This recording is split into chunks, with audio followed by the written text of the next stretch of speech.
Hello बच्चों, चलिए प्रश्न को पढ़ते हैं और समझते हैं। निम्नलिखित बिंदुओं को मिलाने वाली रेखा की दिक् कोज्या ज्ञात कीजिए। और हमें दो बिंदु दिए गए हैं, बिंदु ए और बिंदु बी। बिंदु ए के निर्देशांक है 2, -1, 3 और बिंदु बी के निर्देशांक है 3, 1, 1।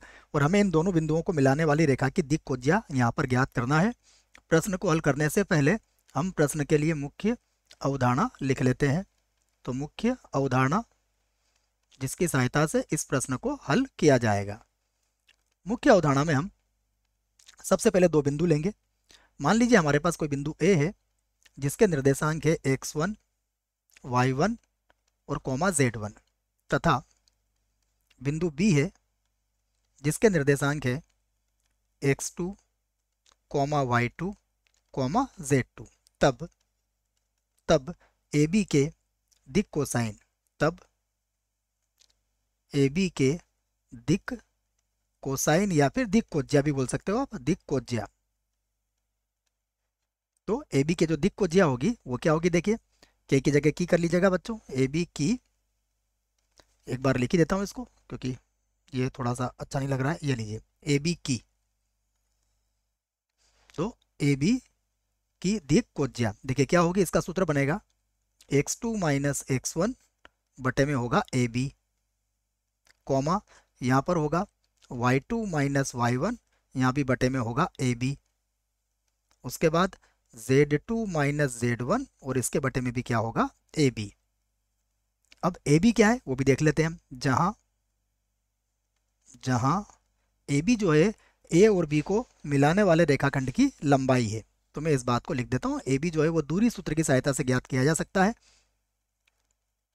ये होता है x2 - x1 का वर्ग, वर्गमूल के अंदर होगा है ये, y2 - y1 का वर्ग और प्लस z2 - z1 का वर्ग। तो ये बात भी आप इस प्रश्न के लिए याद रखें। अब हमें जो दिया है उन बिंदुओं को हम लिख लेते हैं। हमें सबसे पहले बिंदु ए दिया है जिसके निर्देशांक है 2, -1 और 3। बिंदु बी दिया है जिसके निर्देशांक है 3, 1 और 1। हम सबसे पहले दूरी सूत्र की सहायता से ए बी के मध्य की दूरी निकालेंगे और दूरी का सूत्र मैंने आपको मुख्य अवधारणा में लिख दिया है, उसी का प्रयोग करेंगे। तो सबसे पहले होगा 3 - 2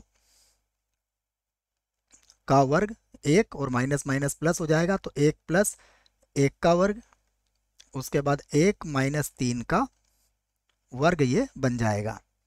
आगे देखते हैं। यहाँ देखिए 3 में से अगर 2 घटाओगे तो 1 बचेगा। तो 1 का वर्ग कितना होगा, 1। 1 और 1 2, 2 का वर्ग कितना होगा, 4। 1 में से 3 घटाओगे तो -2, -2 का वर्ग भी कितना होगा, 4। तो 4 और 4 8 और 1 9, 9 का वर्गमूल कितना हो जाएगा, 3। तो हमें ए बी का मान यहाँ पर पता लग चुका है। अब हम लिखेंगे रेखा ए बी की दिक् कोज्याएं। दिक् कोज्याएं, रेखा ए बी की दिक् कोज्याएं। अब सूत्र हमने लिख लिया है, देखो क्या बनेगा। ये बनेगा 3 - 2 बटा 3, ये हो जाएगा 3 माइनस का 2 और बटे में कितना आ जाएगा, 3, कॉमा फिर बनेगा 1 माइनस माइनस प्लस 1, तो 1 + 1 बटे में भी आ जाएगा 3, कॉमा फिर बनेगा 1 - 3, 1 माइनस का 3 और बटे में भी आ जाएगा 3। तो इसी को हम हल करके ऐसा भी लिख सकते हैं। देखो 3 में से 2 जाएगा तो कितना बचेगा, 1। तो ये होगा 1/3, ये हो जाएगा 2/3 और ये हो जाएगा -2/3। यही हमारे प्रश्न का उत्तर होगा। आशा करता हूँ आपको इस प्रश्न का उत्तर समझ में आया होगा। धन्यवाद।